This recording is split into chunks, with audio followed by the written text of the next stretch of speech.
일제강점기, 우리나라가 일본의 식민지가 되어야 했던 이유. 당시 서양은 근대화가 진행되며 많은 돈을 필요로 했고, 서양의 국가들은 아시아 쪽으로 눈을 돌렸습니다. 영국은 중국과의 무역에서 손해를 보자 청나라의 아편을 팔기 시작했습니다. 청나라 국민들은 아편에 빠르게 중독이 되었습니다. 청나라가 아편을 단속하기 시작하자 영국은 강제로 무역을 하기 위해 전쟁을 일으킵니다. 이 전쟁이 바로 1840년에 일어난 아편 전쟁이라고 부르며, 청나라가 패배하면서 1842년 8월 난징 조약을 체결했습니다. 영국은 의도대로 중국에 대한 무역을 확장하게 됩니다. 이때 청나라에선 서양의 문물을 받아들여 근대화를 진행해야 한다는 의견으로 1861년부터 본격적으로 양모운동이 시작되었으며 다강운동으로 불리기도 합니다. 당시 일본에서도 근대화 바람이 불어 1868년부터 메이지 유신이 시작되었습니다. 메이지 유신은 성공적이었으며 일본은 동아시아의 강국으로 성장하게 됩니다. 우리나라도 근대화가 시작되어 1876년 우리나라 최초의 근대적 조약이자 불평등 조약이었던 일본과의 강화도 조약을 시작으로 서양의 여러 나라들과 무역을 시작했습니다.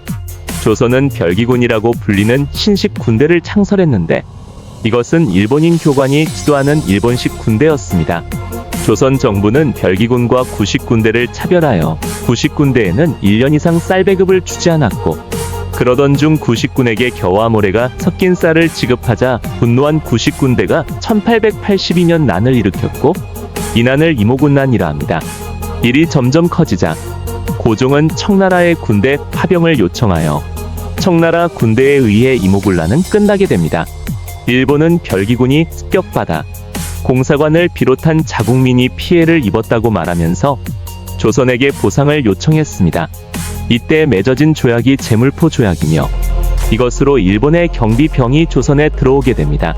때마침 청나라는 프랑스와의 전쟁이 시작됐고, 청나라 군대 일부가 조선에서 철수했습니다. 이후 김옥균, 박영효 서재필 등으로 구성된 급진 개화파들은 청나라로부터의 독립과 조선의 개화를 목표로 1884년에 갑신정변을 일으킵니다.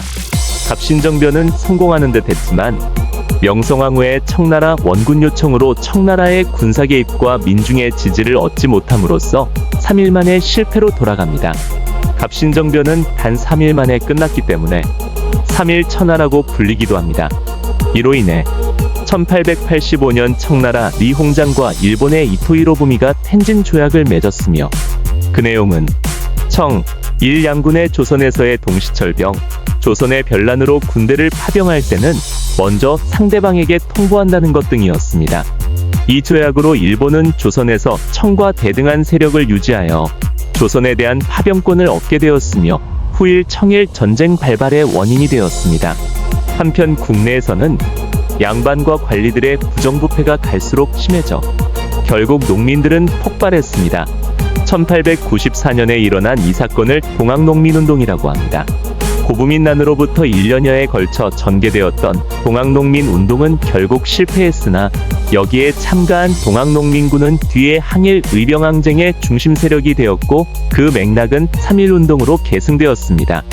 동학농민운동의 진압을 위해 고종이 청에 파병을 요청하자 청은 텐진 조약에 따라 일본에 파병을 통보하였고, 일본도 즉각 파병을 청에 통보하여 청일 양국의 군대가 조선으로 들어왔습니다. 진압이 끝나고 텐진 조약에 의해 청나라와 일본 군대 모두가 각자의 나라로 돌아가야 했지만, 일본은 청나라에게 함께 조선을 개혁할 것을 제안했습니다. 청나라는 조선이 알아서 할 것이라고 이야기하며 거절했습니다. 그러자 일본은 기습적으로 경복궁을 점령했고, 고종에게 청과 맺은 모든 조약을 파기하도록 강요했습니다. 일본은 조선을 갑오개혁을 통해 변화시키며 조선 내의 영향력을 키워갔습니다. 그리고 1894년 청나라와 일본의 청일전쟁이 일어났고, 일본의 승리로 시모노세키 조약을 맺습니다. 그 결과 일본은 요동반도까지 진출하게 되고, 이때부터 러시아가 등장하기 시작합니다. 일본의 목표는 만주까지 점령하는 것이었지만, 이 계획을 알아챈 러시아는 독일, 프랑스와 함께 일본에게 요동을 청나라에 반환할 것을 요구했습니다. 서양 강대국들의 압박에 어쩔 수 없이 요구를 들어준 일본. 이것을 본 명성황후는 러시아를 이용해 일본을 견제하려고 합니다. 조선 정부는 칠러 세력으로 점점 바뀌고 있었고 불안함을 느낀 일본은 결국 명성황후를 살해합니다. 1895년에 일어난 이 사건을 을미사변이라고 합니다. 을미사변 이후 친일 세력의 힘이 점점 커졌고 자신도 언제 살해당할지 모른다고 생각한 고종은 러시아 공사관으로 피신합니다. 이것은 1896년에 일어났으며 아관파천이라고 하며 1897년까지 1년 동안 고종이 경복궁을 나와 있었던 사건입니다. 러시아 덕분에 친일 세력을 몰아냈지만 이제 조선은 칠러 세력이 다스리기 시작했습니다.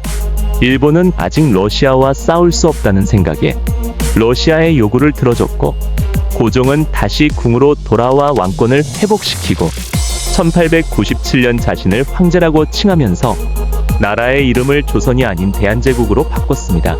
일본은 1902년 영국과 동맹을 맺는데 영국도 러시아의 영토가 더 커지는 것을 원치 않았기 때문이죠. 이것을 영일 동맹이라고 합니다.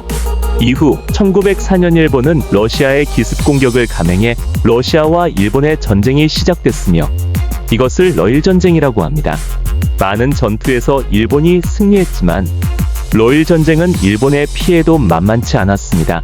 러시아는 전세를 뒤집기 위해 자신들의 히든 카드인 발트 함대를 이용해 일본을 공격했지만 러시아가 패하게 됩니다. 승리한 일본은 러시아에 막대한 돈을 요구하였습니다.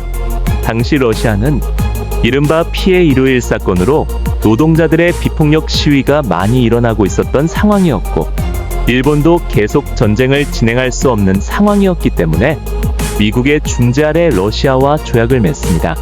조약 내용 중에는 일본이 대한제국을 통치하는 것을 승인한다는 내용도 있었습니다.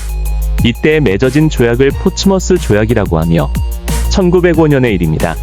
포츠머스 조약으로 인해 사실상 미국과 러시아가 일본이 대한제국을 지배하는 것을 허락해준 셈이었습니다. 1905년 11월 일본은 군대를 동원하여 궁궐을 포위하고 정부 대신을 협박하여 강제로 조약을 맺고 외교권을 빼앗습니다. 당시 이토 히로부미를 중심으로 파견된 일본 대사관들은 이완용, 이근택, 이지용, 박대순, 권중현의 찬성을 받아냈는데 이것이 바로 을사늑약이라고도 불리는 을사조약입니다. 을사조약에 찬성한 이 5명을 을사오적이라고 부릅니다. 이렇게 대한 제국은 일본의 나라를 빼앗겼습니다.